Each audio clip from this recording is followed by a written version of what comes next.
Assalamualaikum warahmatullahi wabarakatuh.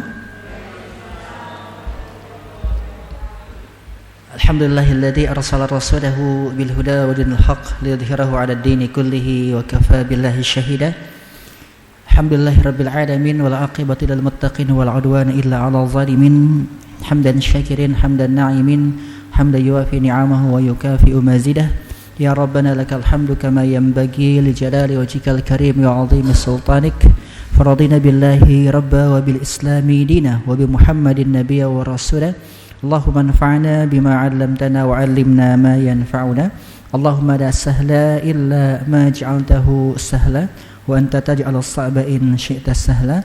Rabbana hab lana min azwajina wa dhurriyyatina qurrata a'yun waj'alna lil muttaqina imama. Wassalatan wassalaman daimaini mutalazimaini bidawami mulkillahi ala habibina al-mustafa sayyidina al-mujtaba Muhammad ibn Abdullah sallallahu alaihi wasallam wa ala alihi wa sahbihi wa man tabi'ahum bil huda ila yaumil qiyamah wa ba'd. Sehat semuanya Bapak Ibu? Insyaallah, alhamdulillahirabbil alamin. Siang kali ini kita diberikan nikmat yang sangat banyak sama Allah ya. Nikmat iman, nikmat ihsan, nikmat Islam, nikmat kita bisa salat berjamaah, nikmat diberikan kesempatan. Semoga Allah Subhanahu wa taala menambahkan nikmatnya kepada kita semua dan semoga semua yang hadir di sini mendapatkan keberkahan dari Allah Subhanahu wa taala. Tak lupa kita haturkan salawat teriring salam kepada junjungan kita Nabiyuna wa Habibuna Muhammad. Semoga kita selaku umatnya bisa istiqomah menjalankan sunnah-sunnahnya. Semoga kita semua bisa sama-sama beliau di Firdaus Al-A'la dan semoga kita semua bisa mendapatkan syafaatul uzma di akhirat kelak. Amin ya rabbal alamin. Bapak Ibu jamaah yang dirahmati Allah Subhanahu wa taala, kalau misalkan saya tanya, ibadah kita kan diwajibkan untuk beribadah. Dalam surat Adz-Dzariyat ayat ke-61 ya. Wa ma khalaqtul jinna wal insa illa liya'budun. Tidaklah aku ciptakan jin dan manusia kecuali untuk beribadah kepadaku. Kira-kira ibadah yang paling utama itu apa, Bapak Ibu? Apa ibadah yang paling utama? Salat. Jadi salat merupakan ibadah yang paling utama. Kenapa demikian? Gini. Rasulullah sallallahu alaihi wasallam pernah bersabda, awwalu ma yuhasabu minal insan yaumal qiyamah as-salah. Hal yang paling pertama kali dihisab dari seorang manusia itu bukan zakatnya, bukan infaknya, bukan hajinya, bukan umrohnya, bukan puasanya, bukan. Tapi ternyata yang paling pertama kali dihisab oleh Allah Subhanahu wa taala dari seorang hamba pada hari kiamat itu apa? Salat. Fa in sahhat salatuhu, kalau salatnya itu baik, faza wa aflaha, maka dia akan mendapatkan kemenangan, keberuntungan. Wa in fasadat salatuhu, kalau salatnya itu buruk, khaba wa khasara, dia akan mendapatkan kerugian dan kengerian. Dalam riwayat yang lain, fa in sahhat salatuhu, kalau salatnya itu baik, fasahal amalu kulluhu, maka amal yang lain akan dihitung sebagai amal kebaikan. Fa in fasadat salatuhu fasadal amalu kullu. Kalau salatnya itu buruk, maka amal yang lain pun dihitung dengan sesuatu yang buruk. Kenapa demikian? Karena salat itu merupakan barometer. Barometer itu apa ya? Tolak ukur. Nah, sebagai ukuran baik atau tidaknya amal seseorang. Saya ambil contoh seperti ini ya, misalkan, ini permisalan saja. Zakat itu angkanya 0.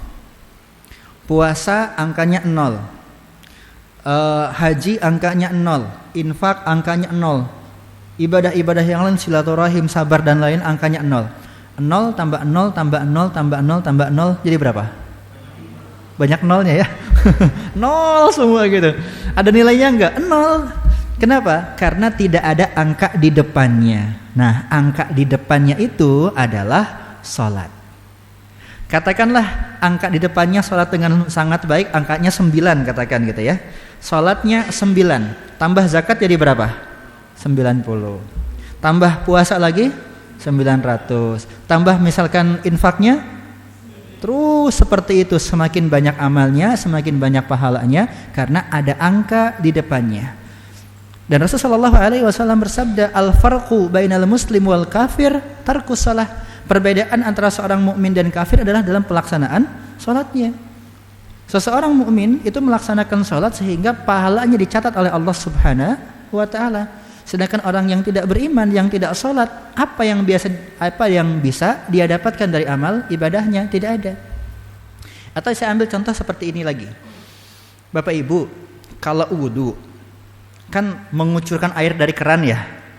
Pas dibuka kerannya, airnya ngucur deras apa enggak? Tergantung. Kalau dibukanya besar, airnya deras. Ya, anggap aja torennya banyak airnya gitu ya. Kalau dibukanya kencang, dibukanya lebar, airnya ngucur sangat deras. Tapi kalau dibukanya sedikit, ya air yang keluar juga sedikit.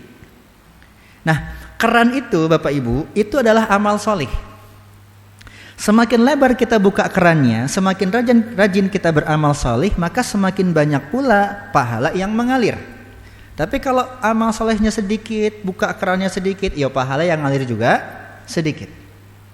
Tentu ketika pahala mengalir dengan derasnya, air mengalir dengan derasnya, kan kita ingin memanfaatkan air tersebut.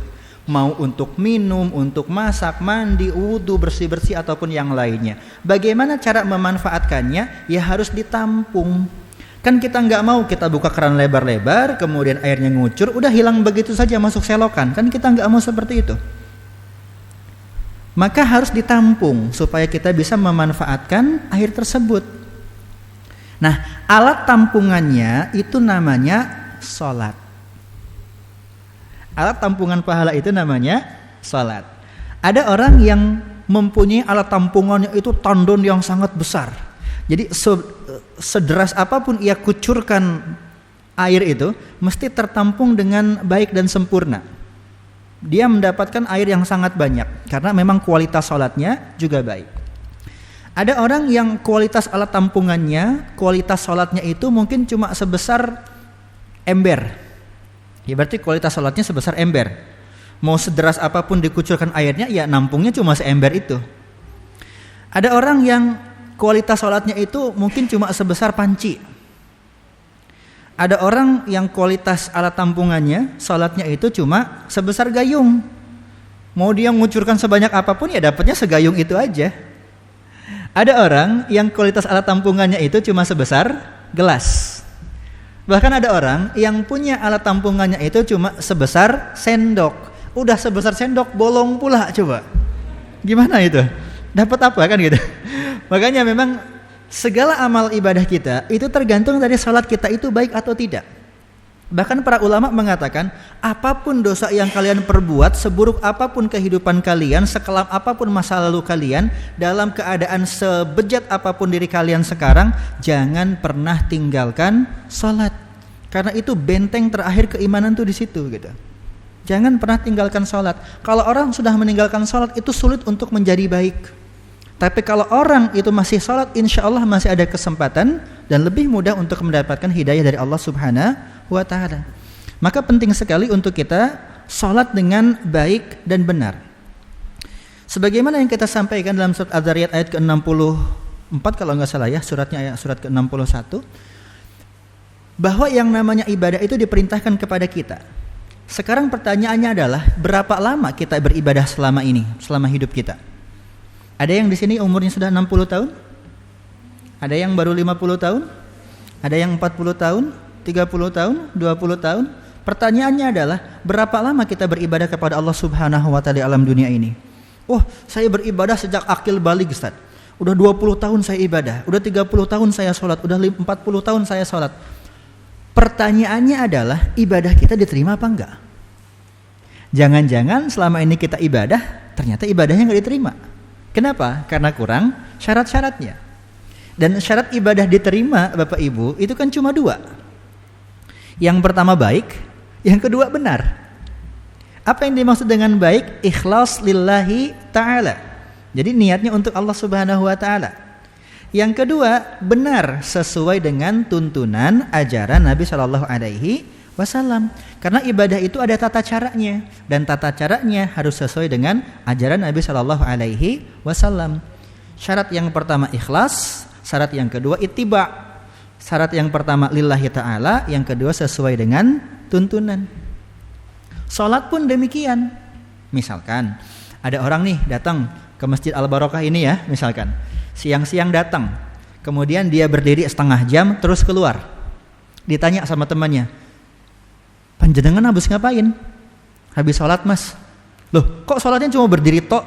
Gak pakai ruku, gak pakai sujud, gak pakai apa?" "Kan yang penting ikhlas." Diterima gak? Enggak, walaupun dia ikhlas lillahi ta'ala gitu, gak diterima karena tidak sesuai dengan tuntunan. Atau sebaliknya, dia sholatnya bagus, takbirnya merdu, Al-Fatihahnya syahdu, baca surat setelah Al-Fatihah Al-Baqarah gak cukup 10 ayat, satu surat dihabisin misalkan gitu ya. Begitu tenang gerakannya, begitu indah sholatnya, wah sholatnya luar biasa lah.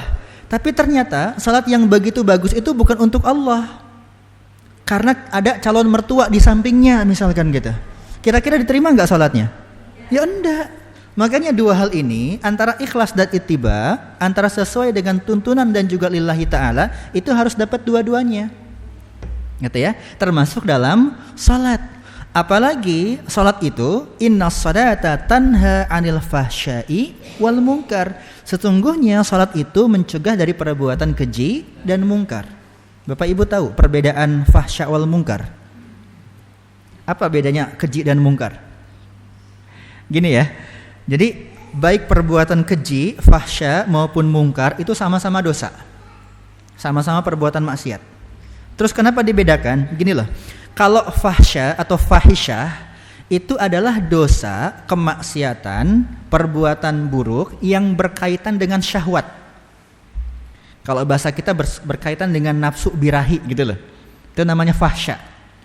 Mohon maaf ya, melihat dengan nafsu, memegang yang tidak boleh dipegang misalkan, atau merebut suami orang, merebut istri orang, berpacaran gitu kan, dua-duaan khalwat, itu semua perbuatan fahsya. Dosa enggak? Dosa. Dan itu berkaitan dengan syahwat. Makanya kata Allah Subhanahu wa taala, "Wala taqrabuz zina innahu kana fahisyatan wa maqtan wa sa'a sabila." Jangan engkau mendekati perbuatan zina karena perbuatan zina itu fahisyah, dosa yang berkaitan dengan syahwat. Kan gitu. Sementara kalau perbuatan mungkar juga dosa. Itu juga kemaksiatan tapi biasanya tidak berkaitan dengan syahwat. Ada enggak? Ada, banyak. Mencuri, apa harus pakai syahwat? Kan enggak gitu ya. Mukul orang, ngerjain orang lain, itu kan semuanya perbuatan dosa. Dan itu semua adalah bisa terhindari dengan kita melaksanakan sholat. Jadi buah dari sholat itu adalah terjauhkannya kita, terhindarkan dan terlindunginya kita dari perbuatan keji dan mungkar. Cuma pertanyaannya adalah sholat yang seperti apa? Kan gitu. Coba lihat kata-kata sebelumnya dalam ayat ini. Wa aqimis shalah innas salata tanha 'anil fahsya'i wal munkar. Bahasanya atau perintahnya wa aqimis shalah, dan dirikanlah salat. Perhatikan kata-katanya. Bukan kerjakanlah salat, bukan lakukanlah salat, tapi apa? Dirikanlah salat. Artinya apa? Mendirikan dengan sebaik-baiknya. Orang ketika mendirikan bangunan, mendirikan masjid ini, mendirikan bangunan itu pasti akan diperhatikan detailnya. Fondasinya kuat apa enggak? Bahan-bahannya apa saja nih? Bentuknya seperti apa? Ornamennya bagaimana? Bentuk jendelanya sebesar apa? Pintunya bagaimana? Diperhatikan seluruhnya. Makanya ketika melaksanakan sholat bukan cuma yang fardunya, bukan cuma yang rukunnya, sunnah-sunnahnya pun dijaga. Bukan cuma sekedar gugur kewajiban. Udah sholat belum? Udah. Kok cepet amat? Yang penting sholat. Yang penting selesai. Itu namanya gugur kewajiban. Itu bukan wa aqimus shalah, itu mengerjakan sholat. Yang penting udah dikerjakan, baik atau enggaknya bodoh amat, yang penting selesai. Enggak seperti itu. Jadi mendirikan sholat itu betul-betul mendetail, bukan cuma kewajibannya, sunnah-sunnahnya pun dilaksanakan. Kalau bahasa kita apa? Laksanakanlah sholat dengan sempurna sehingga kita bisa terjauh dari perbuatan keji dan mungkar. Sekarang pertanyaannya adalah bagaimanakah sholat yang sempurna? Sholat yang sempurna adalah sholat yang rukun-rukunnya terlaksana, jelas rukun-rukun harus dilaksanakan. Ketika rukun tertinggal satu saja, maka sholatnya tidak sah. Karena rukun itu dalam sebuah ibadah itu harus terlaksana semuanya, nggak boleh ketinggalan satu pun. Kayak misalkan gini ya, mohon maaf nih, dalam jual beli itu ada rukun-rukunnya loh. Ada penjual, ada pembeli, ada barangnya, ada kesepakatannya. Satu saja hilang di antara 4 ini, nggak jadi jual beli. Ada yang jual tapi nggak ada yang beli, gimana mau jual beli? Ada pembeli tapi nggak ada yang jual, lah sama saja. Ada pembeli, ada yang jual, tapi yang jual nggak punya barang, atau nggak ada yang dijual. Ada penjual, ada pembeli, ada barangnya, tapi ketika tawar menawar tidak terjadi kesepakatan. Jadi jual beli nggak jadi. Jadi harus lengkap semuanya. Kayak misalkan pernikahan ya. Siapa di sini yang sudah menikah? Angkat tangan.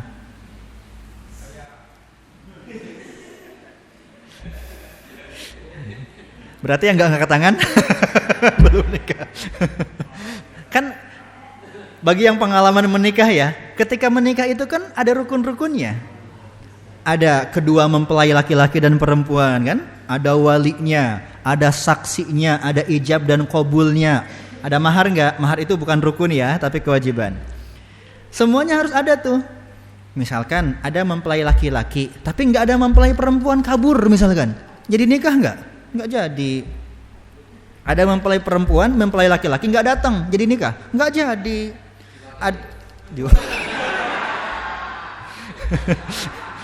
Diwakili untuk yang kedua kalinya gitu ya. Ada kedua mempelai, walinya nggak sah salat nikahnya. Ada wali tapi nggak ada saksi, nggak sah juga. Ada kedua mempelai, ada wali, ada saksi, tapi diam-diaman aja nggak ada akad, jadi nikah nggak ada. Apalagi ada saksi, ada wali, nggak ada yang nikah. Masa wali sama saksi nikah, kan nggak mungkin. Artinya rukun ini harus lengkap, termasuk diantaranya rukun-rukun salat. Karena keterbatasan waktu saya tidak membahas semuanya, cuma saya ingin membahas satu saja yang banyak sekali terlalaikan oleh kita. Apa itu? Rukun tumakninah. Ada nggak rukun tumakninah dalam salat? Ada. Tumakninah itu apa? Tenang. Suatu ketika ada seseorang salat di Masjid Nabawi di zaman Nabi Shallallahu Alaihi Wasallam. Salatnya itu cepat-cepat, Allahu Akbar, sami Allahu Akbar gitu.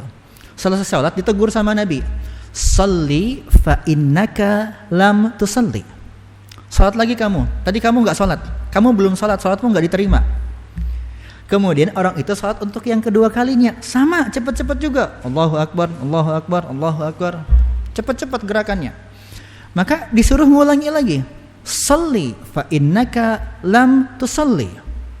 Maka untuk yang ketiga kalinya orang ini sholat seperti itu lagi, cepat-cepat lagi. Untuk yang ketiga kalinya pula Rasul menyuruh sholli fa innaka lam tusalli. Maka orang ini mengatakan, demi Allah wahai Rasul, saya taunya sholat kayak gini, taunya sholat ya cepat-cepat gini gitu. Kata Rasul, idza kumta ila sholati fakabbir. Kalau kamu mendirikan sholat, takbir. Summa qra' ma tayassara minal Qur'an, bacalah Al-Fatihah gitu kan, bacalah yang mudah untukmu. Summarka hatta tatma'inna raki'an, kemudian ruku dengan tumakninah. Summakum hatta tatma'inna qiyaman, i'tidal tumakninah, sujud dengan tumakninah, duduk dengan tumakninah. Jadi ternyata tumakninah ini rukun. Di buku literatur fikih manapun tumakninah itu rukun.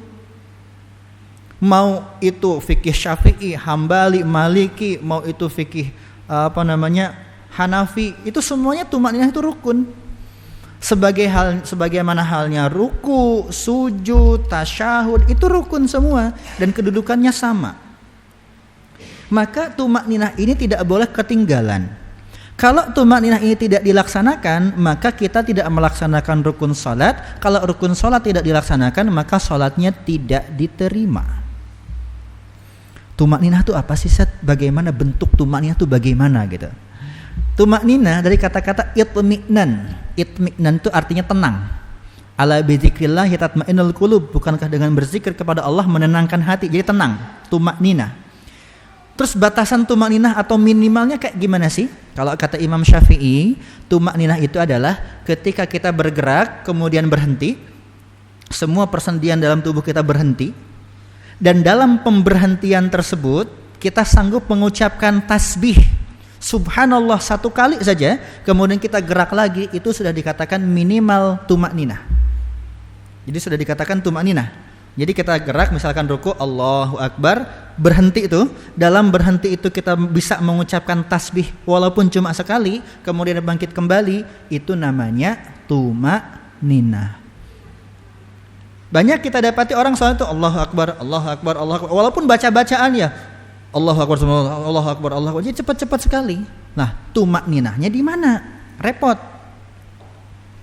Yang sangat disayangkan itu kalau bacaannya bagus gitu kan, surat yang dibaca juga panjang, pas gerakan cepat-cepat.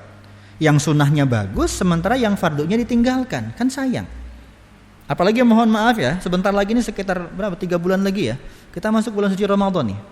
Orang Indonesia tuh kadang-kadang unik, nyari tarawih yang paling cepat biasanya ya. Jadi yang paling cepat tuh yang favorit. Saya tidak mempermasalahkan jumlah rakaat ya, karena jumlah rakaat berbeda-beda dan itu ada dalilnya semua. Mau 11, mau 23 itu nggak jadi masalah. Bahkan di Arab sana ada yang sampai 39, ada yang nyampe lebih dari itu. Artinya jumlah rakaat tidak jadi masalah.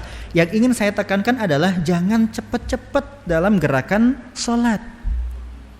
Jangan terlalu cepat. Toh kata tarawih itu kan dari kata-kata tarwih. Tarwih itu artinya rohah, rehat, istirahat gitu loh. Jadi sholat yang tenang sebenarnya. Nggak apa-apa baca surat pendek itu nggak apa-apa. Tapi yang penting gerakannya juga santai. Daripada bacaannya panjang-panjang, udah gitu gerakannya cepat.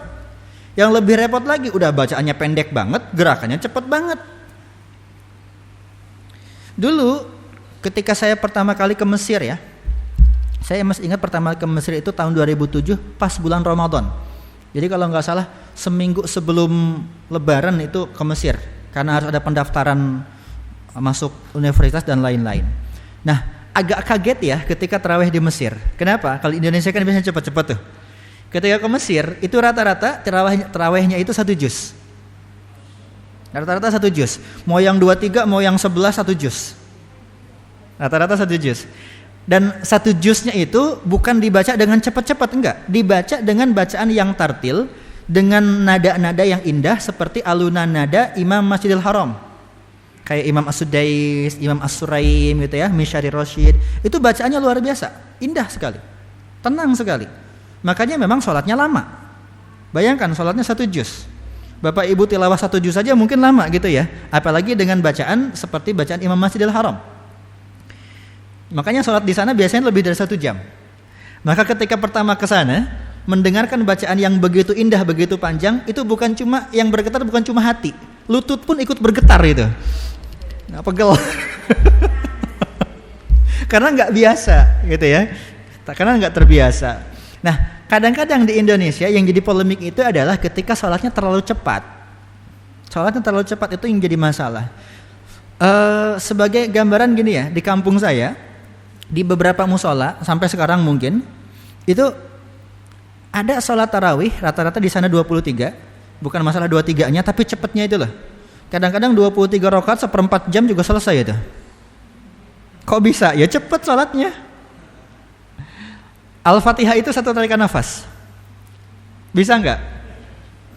Boleh nggak? Boleh kalau kuat, panjang pendeknya bener kan gitu. Cuma terkadang imamnya itu nafasnya pendek, jadi ngejar nafas.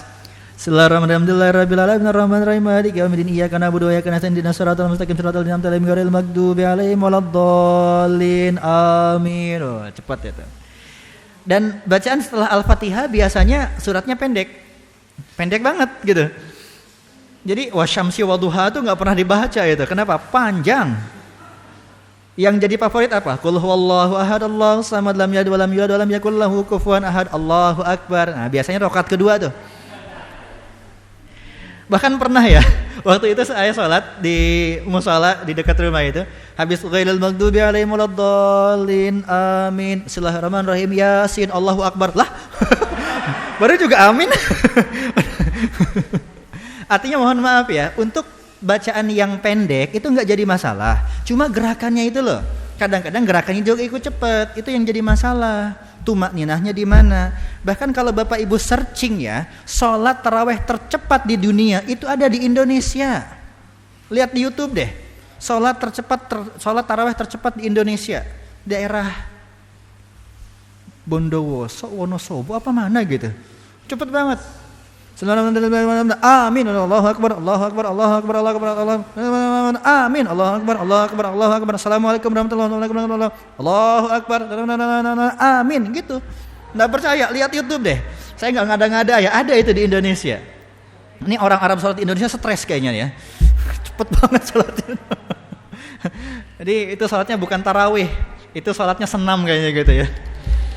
Yang ingin saya tekankan di sini adalah jangan cepet-cepet kalau sholat. Karena ada rukun yang namanya tumakninah. Tumakninah itu fungsinya untuk apa Bapak Ibu? Untuk menjaga kekhusyuan. Karena gini, kata Rasul, ad-du'a muhul ibadah. Salat itu merupakan ibadah yang paling utama. Wal khusyu' muhus shalah. Dan khusyuk itu adalah sesuatu yang utama dalam salat. Bahkan ilmu yang paling pertama kali diangkat menjelang hari kiamat, ilmul khusyuk. Yang paling pertama dihilangkan oleh Allah Subhanahu wa taala menjelang hari kiamat. Maka khusyuk ini penting Bapak Ibu. Kenapa? Dari kekhusyuan ini kita bisa menghayati, dari kekhusyuan ini kita bisa menikmati, kita bisa memahami dan kita bisa memaknai apa itu salat. Bagaimana kita bisa mengerti, memahami dan menikmati salat, mendapatkan fadilah terhindar dari perbuatan keji dan mungkar kalau kita enggak khusyuk. Maka khusyuk ini penting. Gitu ya. Nah, sekarang pertanyaannya adalah bagaimana cara mendapatkan khusyuk dalam salat? Yang pertama jelas tumakninah tadi. Yang kedua, menurut Ustadz Abu Sangkan, beliau trainer sekaligus penulis buku Salat Khusyuk ala Rasulullah. Beliau menyatakan bahwasanya kekhusyuan dalam salat itu dimulai dari sebelum salat. Maksudnya apa? Yang pertama, ketika bersih-bersih, ketika toharoh, ketika wudu, itu wudulah dengan khusyuk. Wudulah dengan tenang, wudulah dengan tumakninah. Maksudnya apa? Jangan buru-buru, jangan cepet-cepet. Kadang-kadang ada orang yang wudunya itu cepet-cepet, kecupak segala macam gitu, cepet-cepet, yang penting kena gitu. Ternyata enggak. Kenapa kok disunahkan wudu sampai 3 kali? Kenapa kok disunahkan sampai kita itu berturut-turut, wajib berturut-turut bahkan tartibnya, supaya semua bagian dalam wudu terbasuh. Jangan sampai cepat-cepat. Kalau cepat-cepat khawatir ada yang tidak terbasuh. Dan itu terjadi. Di zaman Nabi ada orang sholat wudunya cepat-cepat, kocok, kakinya cuma digini-gini doang misalkan kan gitu. Akhirnya apa? Itu bagian lututnya itu enggak kena. Enggak terbasuh. Padahal bagian lutut itu yang wajib terbasuh dalam wudu. Maka apa kata Rasul? Wailun lil aqabi minan nar. Celakalah tumit yang masuk neraka, menjadi bagian dari api neraka. Ustaz, kalau tumitnya masuk neraka, orangnya masuk surga, berarti di surga enggak punya tumit dong Ustaz. Enggak gitu maksudnya. Maksudnya itu gara-gara tumit itu dia masuk neraka. Kok bisa? Tumitnya enggak terbasuh. Wudunya tidak sah. Kalau wudunya tidak sah, wudunya tidak diterima. Wudunya tidak diterima, salatnya diterima apa enggak? Enggak diterima. La sholata illa bi wudu. Tidak ada salat tidak diterima kecuali dengan wudu. Maka wudu pun dengan tenang. Sunnah-sunnahnya dilaksanakan, tidak boros air misalkan gitu ya, tidak banyak berbicara, wudu dengan sempurna. Diawali dari situ kekhusyuan dalam salat itu. Bahkan ketika menuju salat pun itu berjalanlah dengan tumakninah, berjalanlah dengan tenang. Kata Rasul, kalau kalian mendapat imam sudah mau ruku, gitu ya, famshu ilaiha wala tas'au. Berjalanlah dengan tenang dan jangan sa'i. Tahu sa'i? Sa'i antara Safa dan Marwah. Tahu sa'i? Jalan cepat atau lari-lari kecil. Jalan cepat aja, lari-lari kecil aja itu tidak boleh kata Rasul, apalagi lari kenceng. Kadang-kadang kita mau ngejar ruku, akhirnya kita lari. Padahal kata Rasul, jalan dengan tenang. Tapi kan Ustaz nanti masbuk Ustaz. Tidak apa-apa ketinggalan masbuk, tapi sisanya kita sholat dengan tenang. Daripada kita ngejar lari dapat rokaat, tapi tersengal-sengal tidak tenang selama kita sholat. Dan gak khusyuk ujung-ujungnya.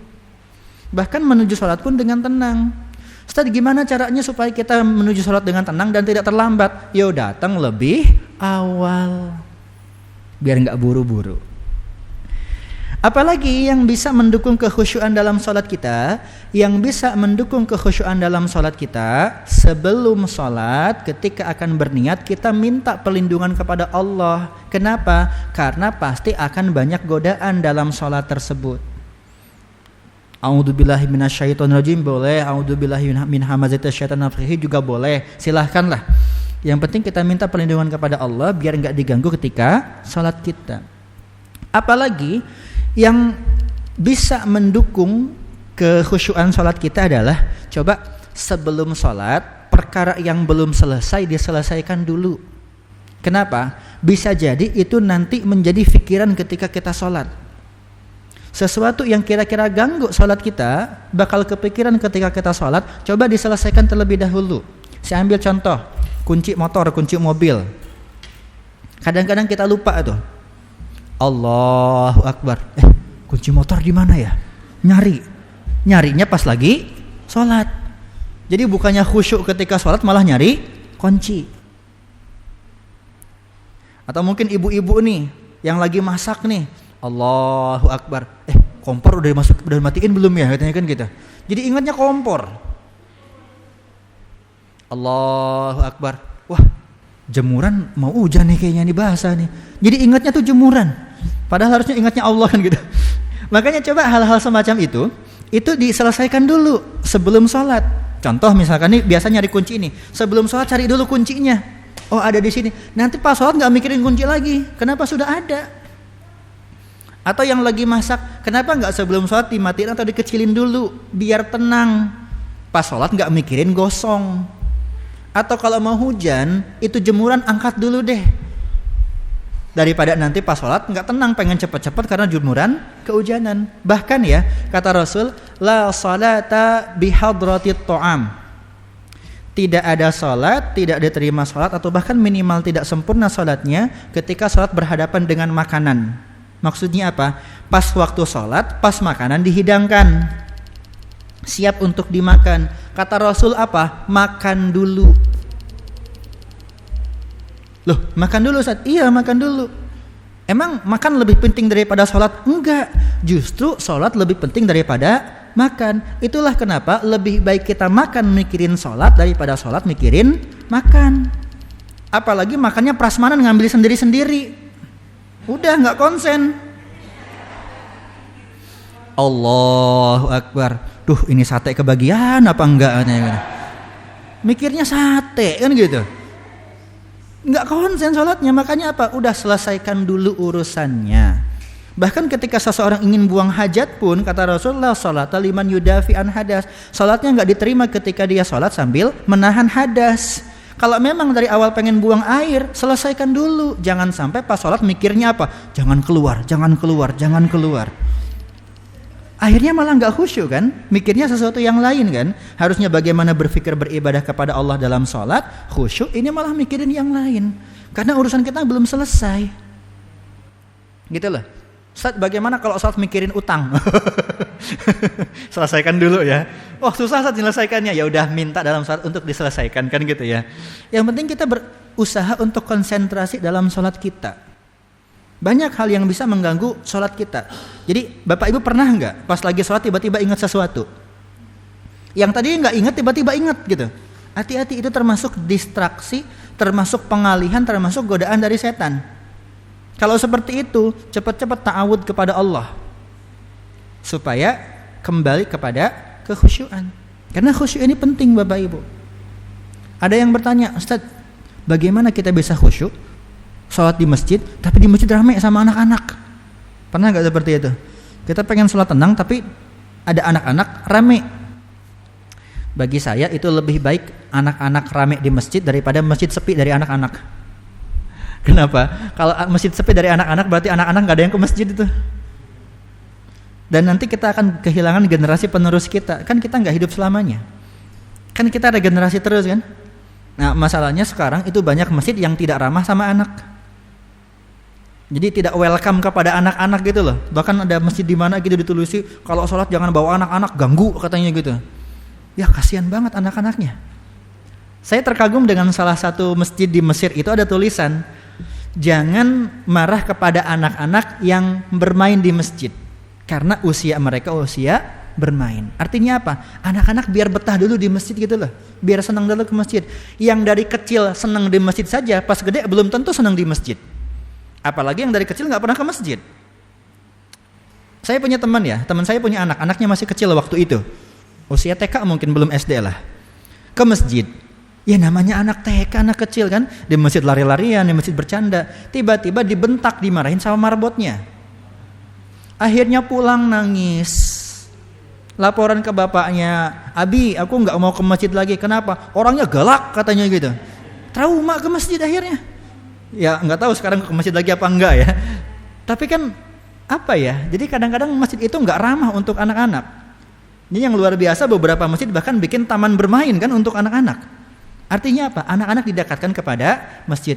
Terus gimana? Saya kan pengen khusyuk, Ustaz. Maka pertama didik anak-anak untuk tahu adab. Yang kedua, yang bertanggung jawab terhadap anak-anak itu siapa? Orang tuanya.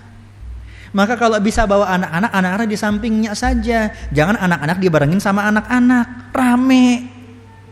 Ataupun kalau misalkan anak-anak dibarengkan dengan anak-anak, coba ada yang ngawasin, ada yang bimbing, entah remaja masjidnya atau orang tertentu yang ditugaskan, sehingga semuanya dapat. Anak-anak terdidik di masjid, orang tuanya juga bisa khusyuk.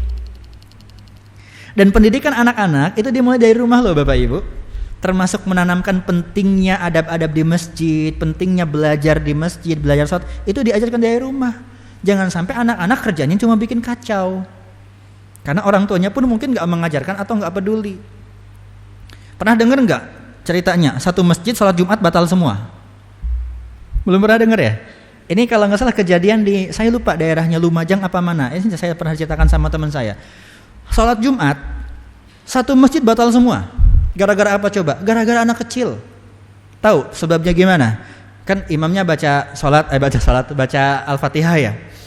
Ghairil maghdubi alaihim waladdallin. Tiba-tiba ada anak kecilnya tuh, semua bilang apa gitu. Oh, akhirnya ketawa semua, ya batal semua. Anak kecilnya iseng gitu lah. Ya batal semua. Kayak paduan suara jadinya kan. Dikomando sama anak kecil. Ya namanya juga anak kecil mungkin gak paham gitu ya. Tapi kan kewajiban orang tua memahamkan Mbok ya seperti itu gitu loh. Soalnya anak kecil tuh kadang-kadang ya memang betul bisa ganggu konsentrasi ya. Ada tantangan tersendiri lah ya kalau ada anak kecil itu. Ada tantangan tersendiri. Saya pernah dengar sebuah cerita ini dari bapak saya. Bapak saya itu diceritakan dari temannya, yang temannya itu lagi sholat di tempat temannya lagi gitu. Paham gak? Ya anggap saja gitu ya. Jadi sanadnya panjang. Ini turun-temurunnya panjang gitu. Waktu itu sedang terjadi sholat di salah satu daerah di Bandung, daerah Sunda. Dan orang Sunda itu lekat sekali dengan lagu Manuk Dadalinya. Tahu ya lagu daerah Sunda? Manuk Dadali, manuk panggagahnya. Kalau di Jawa, di Banyumas ini apa nih? Atau di Purbalingga apa nih lagu daerah yang terkenalnya itu? Jawa Tengah itu. Apa gundul-gundul pacul atau apa mungkin gitu ya. Ya pokoknya lagu daerah lah. Nah, lagi sholat berjamaah, saya lupa sholat apa lah itu ya. Pokoknya sholat berjamaah. Si imam itu kan baca Al-Fatihah. Tapi anak-anak di luar ribut karena gak ada yang ngawasi. Ributnya mereka nyanyi Manuk Dadali. Manuk Dadali, manuk panggagahna. Refnya itu enak. Mesat ngapung luhur jauh di awang-awang, meber kenjangjang namangun tayak karingrang. Karena anak-anak di luar ribut, imamnya nggak konsentrasi, baca Al-Fatihahnya beda. Iya kana budua, iya kana stain. Ini benar apa enggaknya saya nggak tahu ya, cuma dapat cerita. Tapi maksudnya gini, hal semacam itu kan bisa ganggu kan gitu ya. Maka kita coba minimalisir lah. Kan kita gak bisa ngelarang juga, woi anak-anak jangan ribut. Anak-anak gitu loh. Emang kita gak pernah jadi anak-anak? Coba ngaku siapa yang gak pernah ribut ketika jadi anak-anak? Pasti semua kita pernah ribut kan? Pernah bercanda kan? Pernah lari-larian di masjid kan? Bahkan mungkin pernah kena omel juga kan gitu. Ya namanya juga anak-anak. Tapi kan memang perlu untuk dididik. Perlu diarahkan dengan cara yang baik gitu loh. Itu semata-mata untuk apa? Untuk mendukung kekhusyuan kita dalam sholat. Maka perlu sih saya sampaikan di setiap masjid perlu dibuat divisi khusus yang menangani anak-anak tuh. Entah remaja masjidnya, entah TPA-nya, entah apa, supaya mereka betah di masjid, mau ke masjid, tapi dalam tanda kutip ya, mereka nggak terlalu mengganggu, mereka belajar di masjid, nyaman mereka di masjid, orang tuanya pun yang ibadah juga ikut nyaman, gitu lah. Termasuk diantaranya yang bisa mendukung kita kekhusyuan adalah imamnya yang enak bacaannya, kan enak tuh, dengernya tuh. Kalau bacaannya enak kan, Bismillahirrahmanirrahim, enak, hati itu enak gitu loh. Tapi kalau Alhamdulillahirabbil alamin kan secara apa ya, hati kita pun kayaknya aduh, apa ada yang lebih baik apa enggak kan gitu. Makanya memilih imam juga penting. Mohon maaf, dalam memilih imam saja itu kan ada kriteria-kriterianya ya. Jadi bukan yang paling tua terlebih dahulu, bukan. Yang urusan umur itu urusan kesekian gitu kan. Kalau kata Rasul itu apa? A'lamuhum, yang paling berilmu terlebih dahulu. Walaupun masih anak muda, kalau lebih berilmu ya nggak jadi masalah gitu. Afsahuhum lisanan, yang bacaannya paling baik. Karena apa? Bacaan imam itu sebagai bacaannya makmum, diwakili oleh imam. Kan enak kalau bacaan imamnya bagus gitu loh. Semata-mata apa? Lagi-lagi untuk mendukung kekhusyuan. Jadi ya kita berusaha lah ya, dimulai dari diri kita untuk menciptakan kekhusyuan dalam diri kita. Coba dipraktekkan dalam sholat masing-masing dulu deh, misalkan gitu ya, sholat sunnahnya atau apa, coba gerakannya jangan cepet-cepet deh. Minimalnya itu dulu deh, tumak ninahnya dulu, gerakannya jangan cepet-cepet. Coba difahami gitu ya, coba dimaknai, sholat itu sambil menghayati, walaupun sholat itu nggak boleh sambil meresapi, ya. Karena orang sholat sambil meresapi, sholatnya batal. Betul. Termasuk orang dengar khutbah sambil meresapi, itu khutbahnya batal. Jadi nggak boleh sholat sambil meresapi. Ya. Iya, nyari sapinya susah soalnya. Baik Bapak Ibu, mohon maaf deh kalau terlalu lama. Masih ada mungkin sekitar 10 menit lagi sampai jam 1 ini. Barangkali di antara Bapak Ibu ada yang pengen bertanya atau berdiskusi, saya persilakan.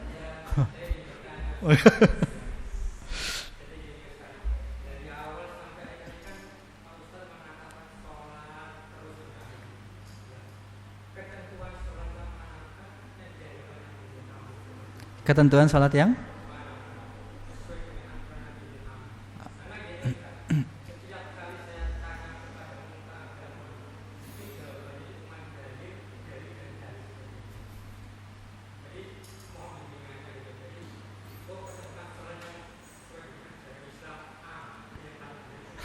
Oke. Soalnya versi sholat banyak ya. Terus yang mana? Kalau kata Rasul, sallu kama ra'aitumuni usalli khudhu anni manasikakum. Salatlah sebagaimana kalian lihat aku salat. Ambillah cara ibadahku. Sekarang pertanyaannya gini, kita lihat Rasul salat apa enggak? Enggak kan? Terus gimana kita tahu? Yang lihat Rasul salat itu siapa? Para sahabat. Kan gitu. Para sahabat mengajarkan kepada tabi'in, tabi'in mengajarkan kepada tabi'ut tabi'in, tabi'ut tabi'in mengajarkan kepada atba' tabi'in dan para imam madhab kita. Imam madhab kita mengajarkan kepada muridnya, murid terus sampai ke kita. Gitu ya. Nah, masalahnya yang lihat Rasulullah Shallallahu alaihi wasallam salat dengan cara yang satu itu bukan cuma satu sahabat. Ada sahabat yang lain yang mungkin melihat Rasul salat dengan cara yang berbeda. Gitu loh. Sahabat A ngelihat sholatnya Rasul seperti itu.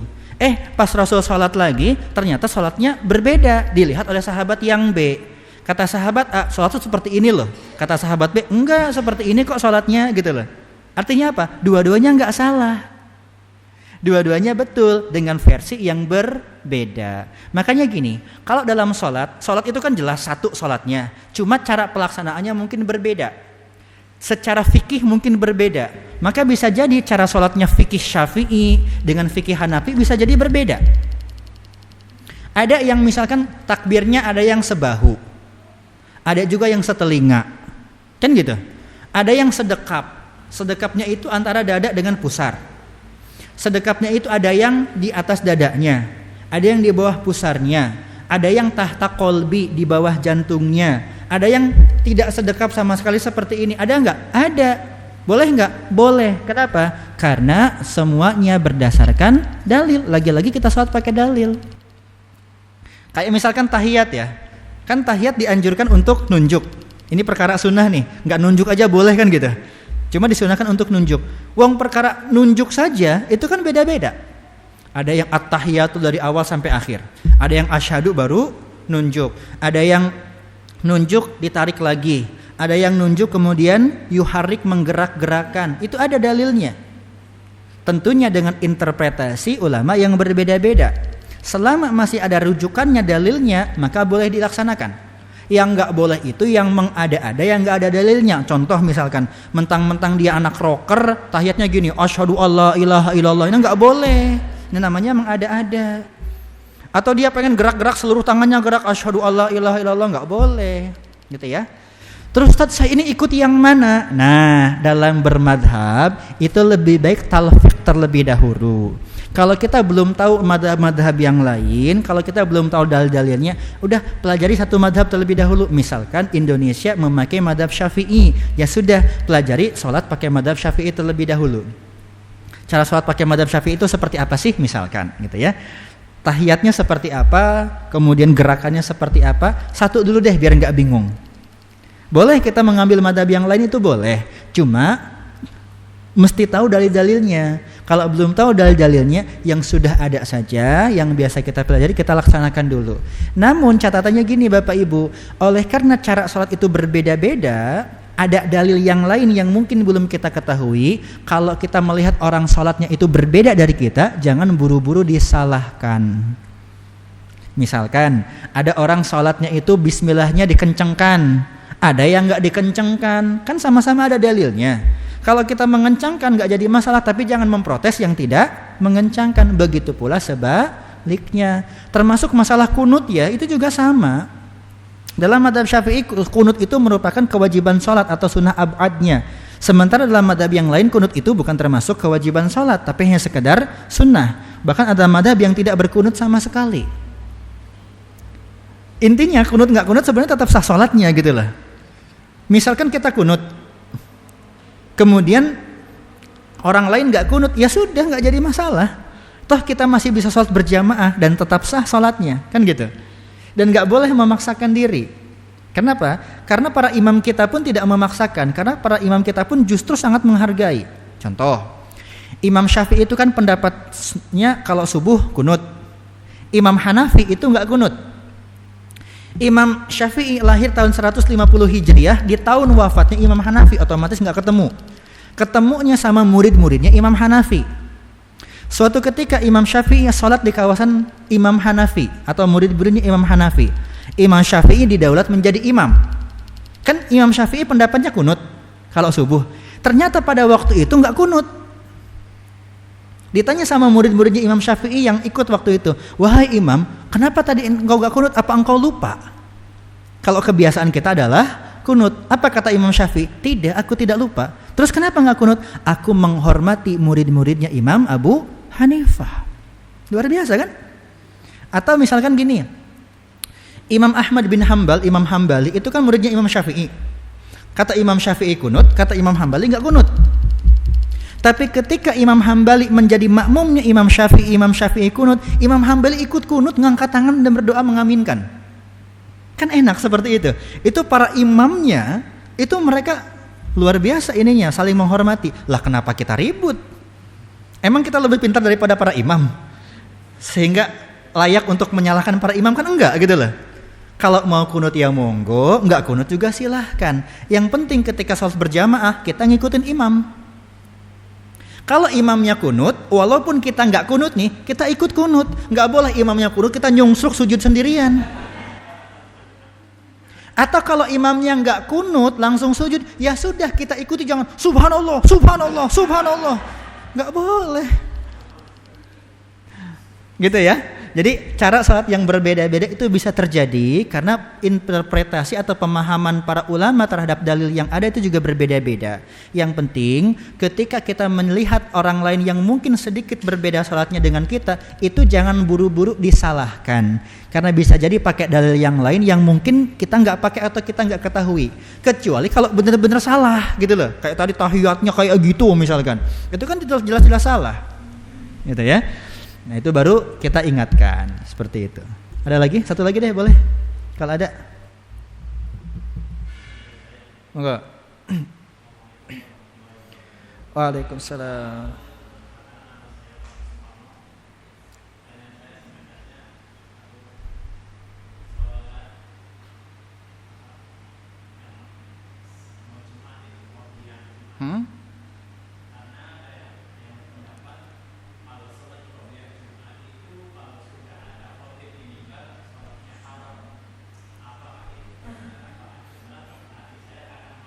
Oke.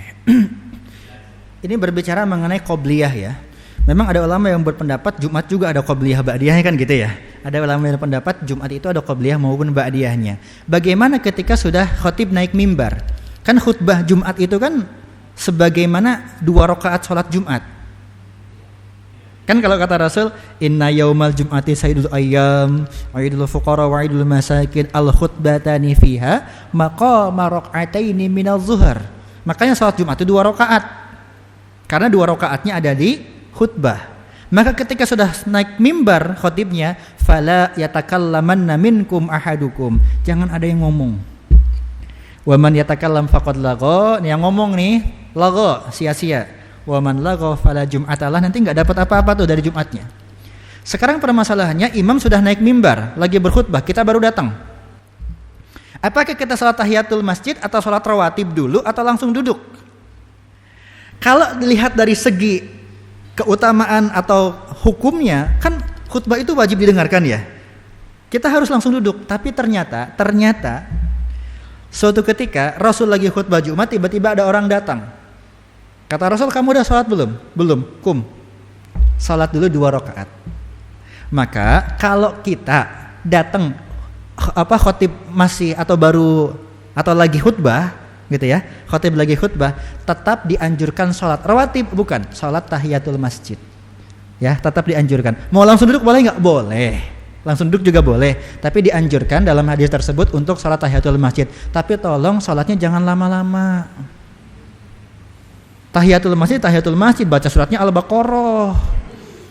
Ini Jumatan udah bubar dia masih tahiyatul masjid nih masalahnya. Ada juga yang berpendapat seperti itu. Maka mau langsung duduk juga boleh, mau sholat 2 rakaat juga terlebih dahulu juga silahkan. Cuma kalau sholat pun tidak terlalu lama. Dalilnya seperti itu. Gitu ya. Sementara cukup dulu ya. Nanti kapan-kapan kita ketemu lagi. Nih mohon maaf kalau ada kata-kata yang berkenan atau keterbatasan dalam penyampaian atau banyak ketawanya ya saya memang seperti ini. Gimana lagi? Itu saja, insyaallah semoga kita ketemu di pertemuan selanjutnya. Aku qouli hada astagfirullah li wa lakum wabillahi taufiq wal hidayah wal inayah wal afu minkum. Allahul muwaffiq ila aqwamit thariq hadani Allah wa iyyakum ajma'in. Assalamualaikum warahmatullahi taala wabarakatuh.